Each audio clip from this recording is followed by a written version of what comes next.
It's actually a big year for Ford this year. We're celebrating a couple of big anniversaries. Ford's been around in Europe. Actually, our first sales company was opened in 1908, would you believe? So it goes back a long, long time. And the first manufacturing facility was 1911 in the UK, in an industrial area just outside of Manchester.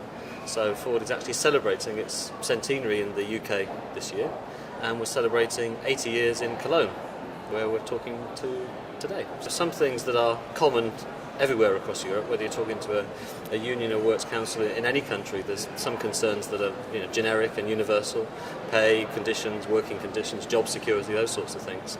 But of course the variety beyond that is huge in the way that we do our business. The goal is always the same, to try and find mutually positive outcomes, to have good business relationships with our unions, but the structures across Europe are incredibly diverse. And competitiveness in an industry like the auto industry is always on the table. We operate in a very exciting, very challenging industry, but it's a very, very competitive industry. It always has been. It's probably never been more competitive than it is today, especially in Europe. So I think working with the union partners, working with everybody within the company to try and get the business to be as competitive as it can is obviously always number one on the agenda, because that's what secures the future for everybody. But it's an interesting situation for HR at the moment, because while we're all concerned about the external economic situation, which is having an influence on everything we do and the decisions that we make about the future, clearly Europe's going through a very difficult time at the moment economically.